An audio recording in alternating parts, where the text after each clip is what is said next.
A foolish consistency is the hobgoblin of little minds, adored by little statesmen and philosophers and divines. If a man does not keep pace with his companions, perhaps it is because he hears a different drummer. A different drummer. And now, coming to you from dead center on your dial, welcome to Risk Parity Radio, where we explore alternatives in asset allocations for the do-it-yourself investor. Broadcasting to you now from the comfort of his easy chair, here is your host, Frank Vasquez. Thank you, Mary, and welcome to Risk Parity Radio. If you are new here and wonder what we are talking about, you may wish to go back and listen to some of the foundational episodes for this program. Yeah, baby, yeah! And the basic foundational episodes are episodes 1, 3, 5, 7, and 9. Some of our listeners, including Karen and Chris, have identified additional episodes that you may consider foundational. And those are episodes 12, 14, 16, 19, 21, 56, 82, and 184. And you probably should check those out too, because we have the finest podcast audience available. Top drawer. Really top drawer. Along with a host named after a hot dog. Lighten up, Francis. But now onward, episode 403. Today on Risk Parity Radio, It's time for the grand unveiling of money! which means we'll be doing our weekly portfolio reviews of the 8 sample portfolios you can find at www.riskparityradio.com on the portfolios page, and also talking about distributions for March, since it's the end of the month. But before we get to that, let me just say it's good to be back. Mary and I had a nice vacation in Belize, which is where my father is from. Frank swam with some fishes. Mary swam with some fishes and some turtles. And we had a nice visit with my soon-to-be 94-year-old aunt, Sarita. That's Sister Sarita to you. What are we doing here? You promised you'd visit the penguin the day you got out. Yeah? So I lied to him. You can't lie to a nun. We gotta go in and visit the penguin. And she still lives in the house where they grew up and volunteers 2 days a week at the Guadalupe Retreat Center, which she co-founded some decades ago. So I'm tan, rested, and ready for some more podcasting. And Leon's getting larger. And speaking of more podcasting, I'm actually appearing as the guest on the Catching Up to 5 podcast this weekend, which is coming out on March 2nd. And I'll link to that in the show notes if this one comes out after that one. And also for those of you who are attending the Economy Conference in Cincinnati in a few weeks, we're going to try to have a small gathering of Risk Parity Radio listeners, as suggested by one of my listeners. And so if you're interested in that, please send me an email to frank@riskparityradio.com so I can gather the participants and send out a joint email. We'll probably do that on Friday afternoon at the Solari Hotel. It's top drawer. Really top drawer. But now we will turn to our favorite part of the program, which is answering your emails, of course. And so without further ado... Here I go once again with the email. And... First off, we have an email from Andy.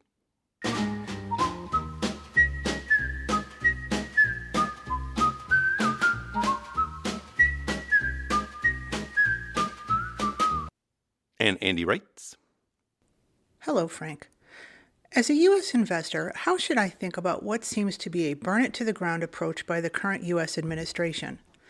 I have listened to every episode of the show and have a golden ratio portfolio that I am very happy with. I am soothed by the risk parity approach and recognize the benefits of having diversified assets. I am persuaded the few times you have talked about investing globally and how it might be a currency bet rather than a true diversification play. The stability and dynamism of the U.S. has made it a very attractive place to invest for a long time, and while I am nervous to interject politics into your show, I am even more nervous not to at this point. I know you are cool on gurus, but I heard today that Buffett's cash reserves are now over $300 billion and are larger than his stake in U.S. equities. His "Never Bet Against America" from a few years ago has morphed into statements about fiscal folly and alerting people to the scoundrels and promoters who take advantage of those who mistakenly trust them. I suspect you won't think this is a hair-on-fire moment, so would you be a gentleman and help soothe me? Best, Andy. You fell victim to one of the classic blunders. Well, before I get to the substance of this, let me first thank you, Andy, for being one of our donors to the Father McKenna Center. In fact, all three of the emailers today are donors to the Father McKenna Center, which is the charity we support. We do not have any sponsors here. We just support a charity. And so all three of them have gone to the front of the email line. The best, Jerry. The best. The Father McKenna Center supports hungry and homeless people in Washington, D.C. Full disclosure, I am on the board of the charity and am the current treasurer. And if you'd like to donate, so you can go to the front of the email line or otherwise, you can do that through our support page at www.riskperiodo.com, and those are our Patreon donors.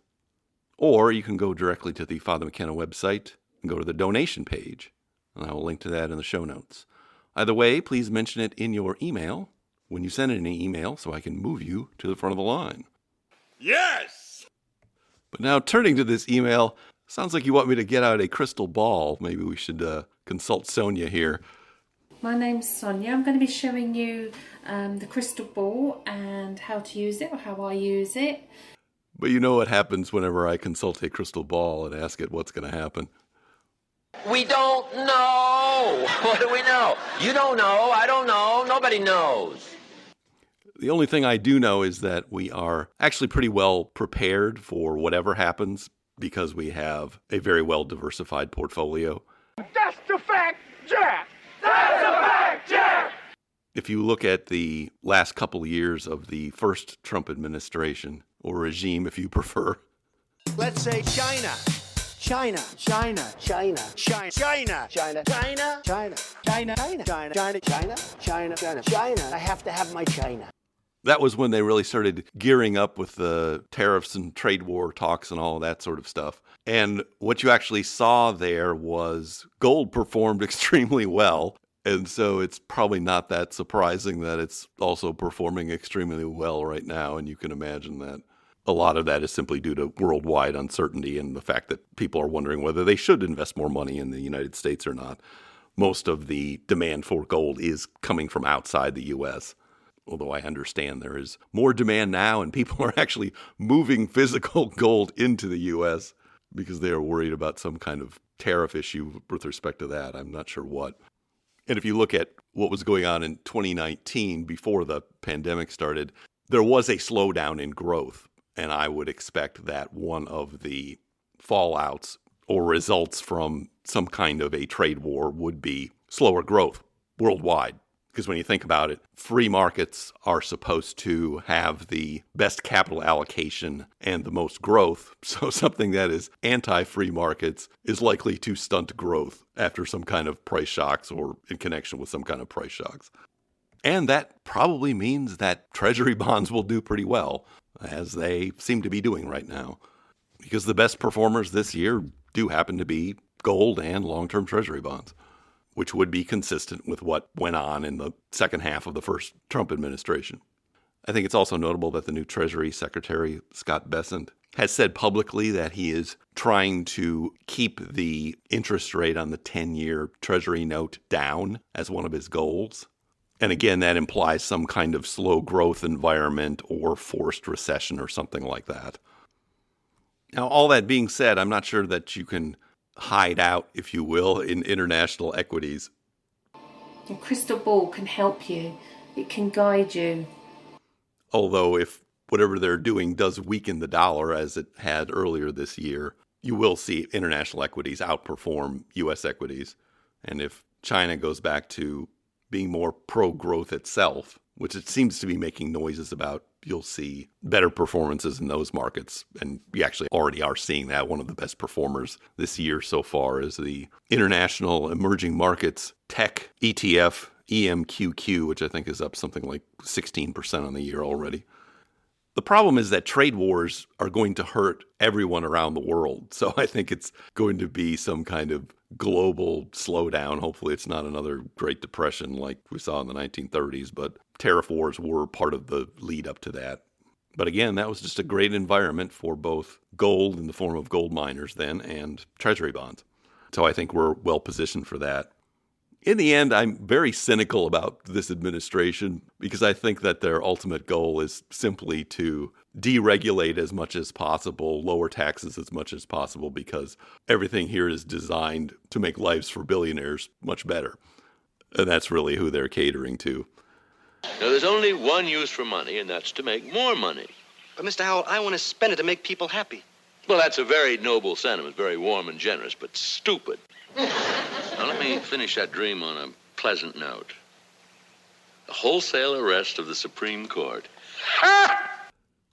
Which means in the end, they probably care more about having stable markets and low interest rates and probably don't care much about things like unemployment.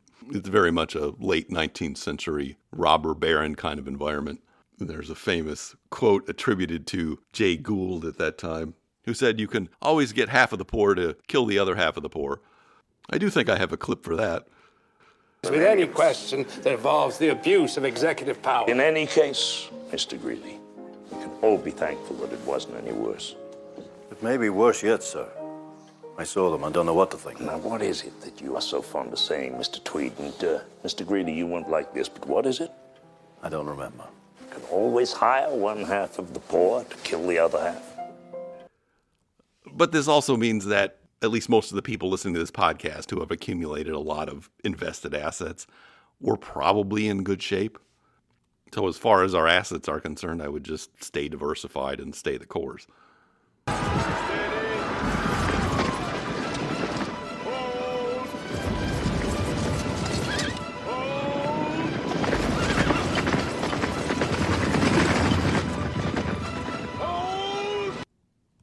Now, that doesn't mean there isn't going to be social unrest. That's probably what's going to happen. That's what also happened in the first Trump administration.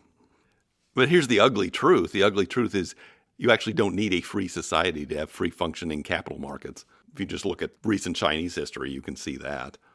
When they loosened things up, they had a lot of growth. And then when they tightened things up, they're not having much growth and they're having problems. And maybe they're trying to reverse that. I don't know. Anyway, sorry I can't really answer your question. I don't think anybody really can. Forget about it. But I am much more worried about other people I care about than I am about our personal financial situation. Sorry I can't be much help here, but thank you for your email. In this case, I think we have to go all out. I think this situation absolutely requires a really futile and stupid gesture be done on somebody's part. We're just the guys to do it. Second off, we have an email from Mark. All hail the commander of His Majesty's Roman legions, the brave and noble Marcus Vindictus. Mark actually sent me 3 emails in one to be doled out at intervals, and so this is the first of those 3, and we'll revisit these every few weeks because they're interesting questions. We'll just do one today. So for his first question, Mark writes, Happy New Year, Frank and Mary. You have made the point multiple times recently that investing in international stocks is really a currency speculation, and you were especially compelling in episode 393 when you explained this chart correlating the performance of international stocks to the US dollar. It leads to this question, though. For U.S. investors, given how clear that the chart is about the negative impact to U.S. stocks during a weak dollar trend, what is the most efficient way to hedge against negative impact to our portfolio during a weak dollar trend? Our allocation to trend-following managed futures funds might provide some of this already when the dollar is trending down.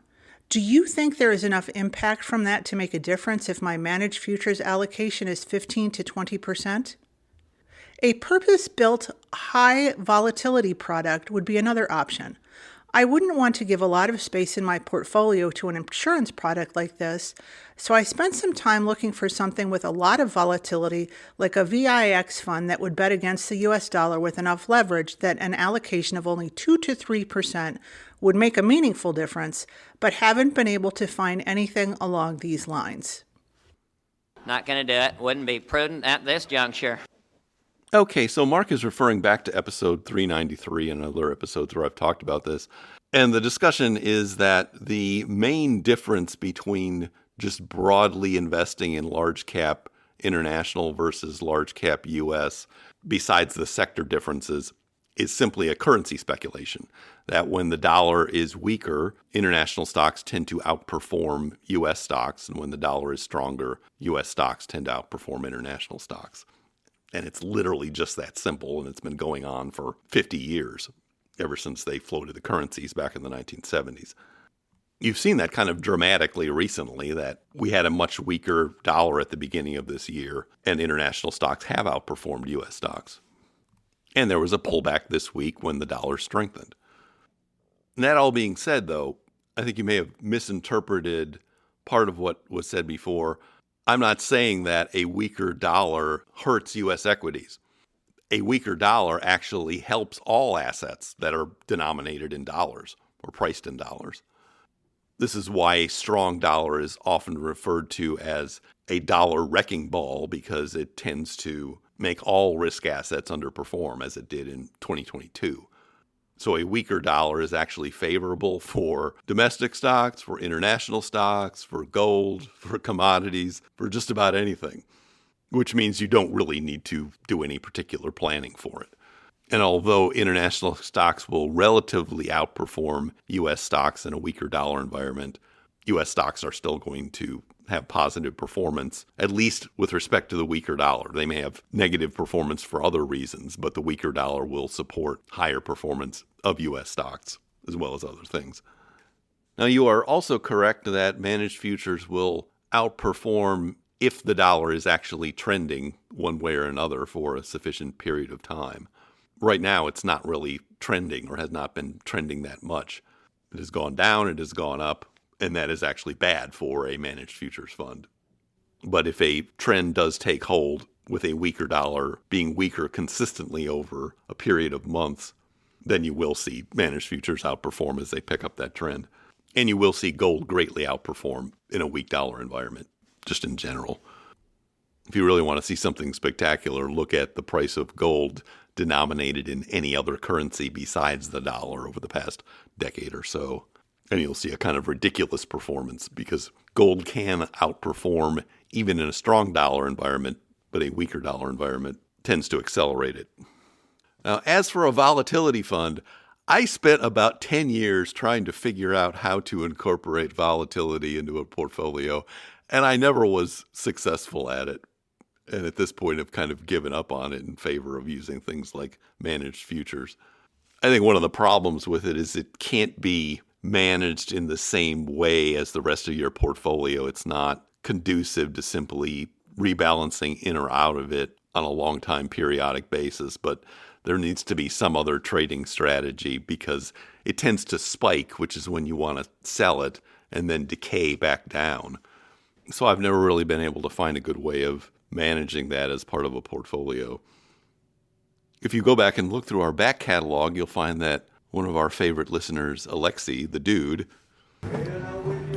abides, has also experimented with volatility substitutes involving essentially taking a strong position on the US dollar through funds like EUO or YCS, which are long dollar against the euro and the yen, and has used something called CCOR, CCOR, as also part of a volatility kind of allocation. Surely you can't be serious. I am serious. And don't call me Shirley. So if you can figure out a way to incorporate that into your portfolio, more power to you. We have the tools, we have the talent. Right now, I'm putting it in the too hard pile as far as I'm concerned. I'm not a smart man. Anyway, now I'm rambling. Stupid is as stupid does, sir. Thank you for being a loyal listener, and thank you for your email. Don't Don't be saucy with me, Bernays. Last off. Last off, we have an email from Graham. Polly want a cracker. And Graham writes, Hi, Frank. I've been enjoying the podcast immensely.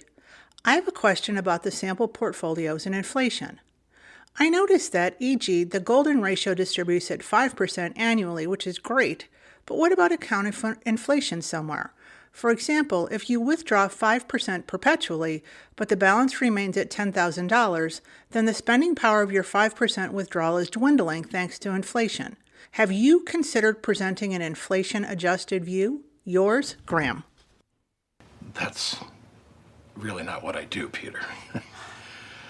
However, the good news is, I think I can help you. Well, good question, Graham. Yeah, I toyed with using some kind of inflation adjustment when I put these things together, but it never really made much sense. And the reason it doesn't really make much sense, other than in theory and for calculation purposes, is that personal inflation is personal. And in fact, retirees typically do not experience inflation at the rate of CPI. And you'll want to go back to episode 336 for a discussion on this with some references in the show notes. But this is very well documented over the past decade or so through repeated analyses showing that retirees typically experience inflation at 1% to 2% less than the CPI, which, by the way, adds essentially 0.5 to 1% to your projected safe withdrawal rate. And longer studies seem to show that spending actually peaks for most people in their 50s. My experience is it peaks when your children, if you have children, are in high school or in college, and then steadily declines after that unless you're simply changing your lifestyle in some dramatic way. So our own experience has actually been that our spending has gone down since we retired. And a lot of that has to do with our two younger children were not fully launched at that point in time, and now they are fully launched. What have children ever done for me? So a lot of that last spending we use to get to 5% is really very discretionary. And we certainly have not been inflating our lifestyle, although we've gone on some very nice trips. So getting back to the sample portfolios, since there wasn't any real basis for using CPI inflation to inflate the portfolios or inflate the distributions, it seemed to me just a much simpler operation to not have to keep track of that and just take a flat distribution from them, which ends up essentially creating a variable withdrawal rate. And as the portfolios increase in value, we'll be taking more out of them. So, in fact, we've taken out more than 5% out of the golden butterfly and golden ratio portfolios in particular, because they've spent most of their time with more money in them than they started with. But if you want to run portfolios with CPI inflation incorporated into them, it's very easy to do simply because Portfolio Visualizer is set up to do that. Portfolio Charts actually does do that automatically because they're always looking at real rates there. And you can also do that in Testfolio, the new kit on the block for analysis. So if you do think that's going to be relevant to your personal situation, I would model them that way. Just bear in mind it probably won't be, because nobody looks at the CPI and decides that's how much they're going to spend. Because in fact, if you break it down, the only part of the CPI for a retiree that tends to inflate more than the CPI is healthcare. Everything else is less, especially housing, which comprises a great portion of the CPI. And most retirees are either paying off fixed rate mortgages or not having to deal with a mortgage at all, and are also likely to downsize their housing at some point. Anyway, go back and listen to episode 336 if you want to hear a whole episode about that, because this is actually one of the major failures in planning, I think, that I see many advisors doing, because they don't really understand how their compounding calculator works. That, in fact, what you should be doing with a compounding calculator is putting in the most realistic estimates for you personally, either returns or inflation or whatever you're dealing with. And if you are not using the most realistic estimate and you are putting in something that is more aggressive or more conservative and then compounding it over a period of a couple of decades, what you get out of it is just complete garbage. It's a garbage in, garbage out operation. Forget about it. What you should be doing with a compounding calculator mathematically is using the most realistic estimates that you can, and then making any fudge factors for aggressive or conservative on the outputs, not on the inputs. And if you're not doing it that way, you are just doing it wrong. Wrong! You are probably wasting a lot of time and effort creating your never retirement scenarios. Anyway, hopefully that explanation helps, and thank you for your email. Now we're going to do something extremely fun. And the extremely fun thing we get to do now is our weekly and monthly portfolio reviews of the 8 sample portfolios you can find at www.riskperryware.com on the portfolios page. Just looking at what the markets have been doing this year, the S&P 500 represented by VOO is up 1.4% for the year. The NASDAQ represented by QQQ is down 0.6% for the year. Small cap value is the big loser this year so far. Representative fund VIOV is down 3.8% for the year. Gold is the big winner this year. I love gold! GLDM is up 8.75% for the year. And in second place, our long-term treasury bonds, representative fund VGLT is up 5.76% for the year. REITs are also up this year. Representative fund REET is up 4.26% for the year. Commodities, represented by the fund PDBC, are up 2.85% for the year. Preferred shares, represented by the fund PFFV, are up 2.72% for the year. And managed futures have managed to be down for the year. Representative fund DBMF is down 1.15% for the year. Moving to these portfolios, first one's the All Seasons. This is a reference portfolio. It's only 30% in stocks. It's got 55% in intermediate and long-term treasury bonds, and the remaining 15% divided into gold and commodities. It is up 1.77% for February. It's up 3.79% year-to-date and up 12.68% since inception in July 2020. For March, we will be withdrawing $32. That's at a 4% annualized rate, and it will come out of accumulated cash. So that'll be $94 year-to-date and $1,787 since inception in July 2020. Moving to these more bread and butter kind of portfolios. First one's Golden Butterfly. This one is 40% in stocks divided into a total stock market fund and a small cap value fund, 40% in treasury bonds divided into long and short, and 20% in gold, GLDM. It was down 0.03% for the month of February. It's up 2.56% year-to-date and up 37.35% since inception in July 2020. For the month of March, we'll be withdrawing $46 out of it. That's at a 5% annualized rate.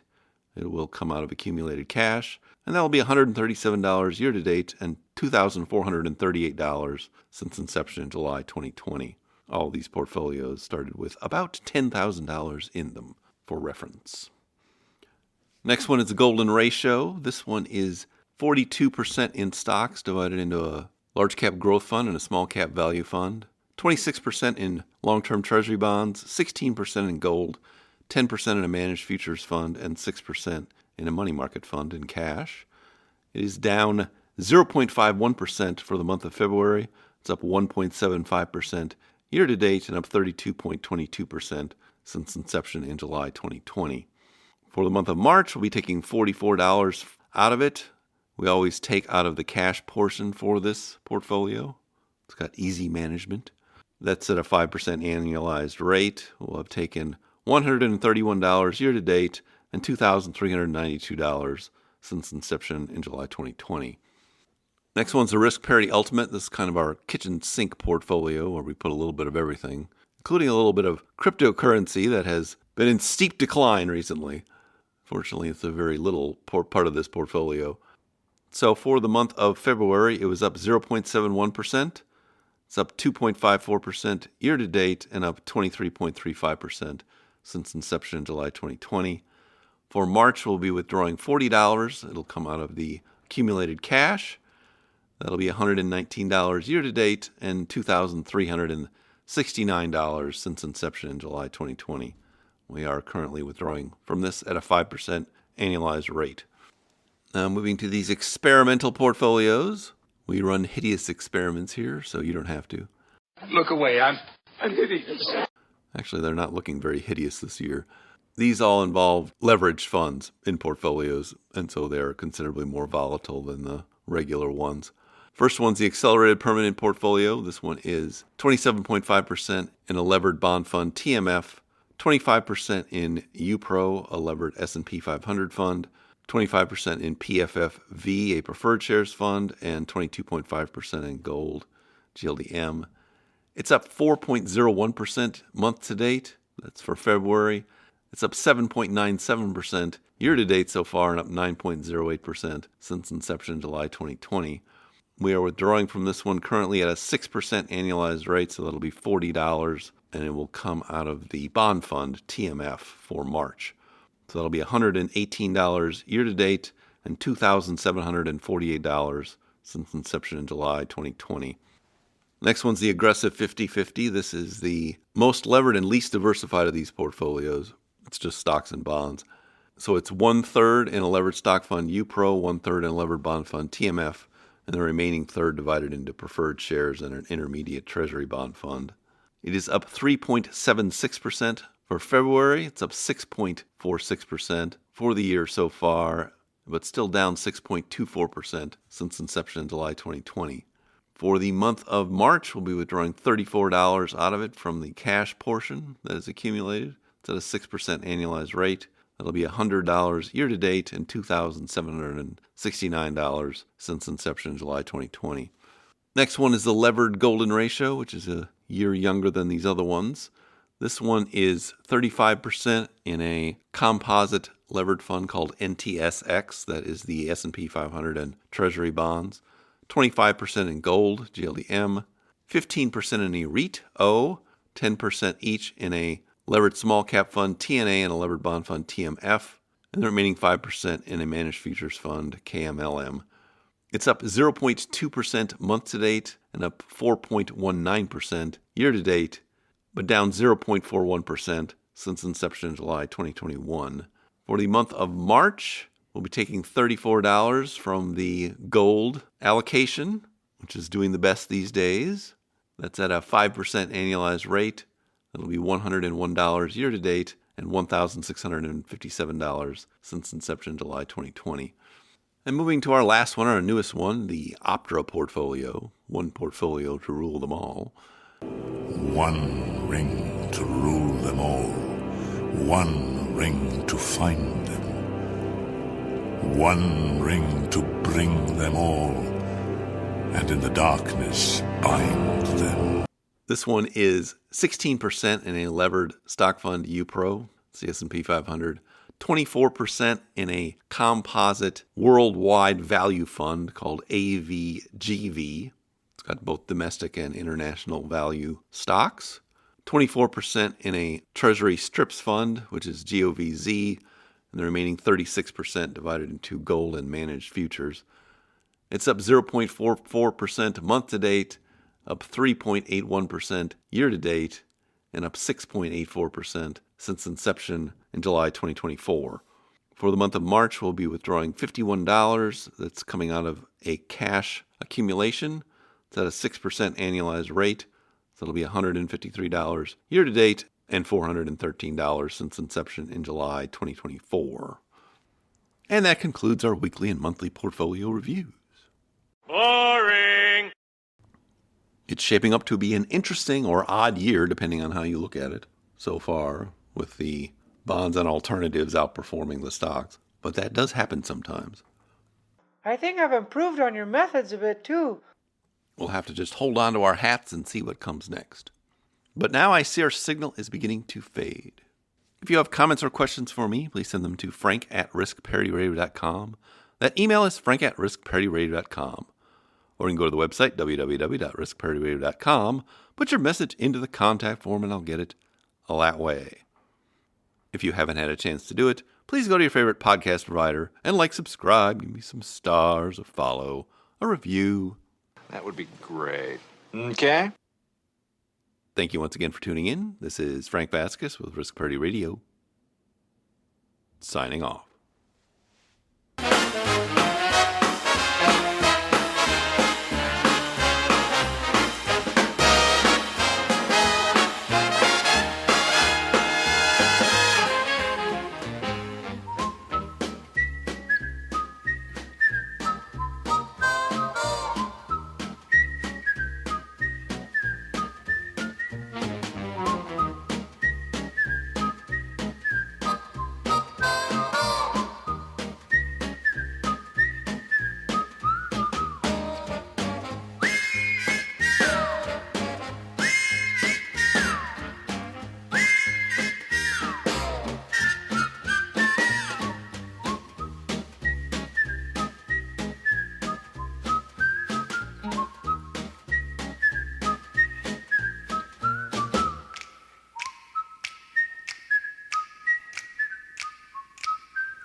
The Risk Parity Radio Show is hosted by Frank Vasquez.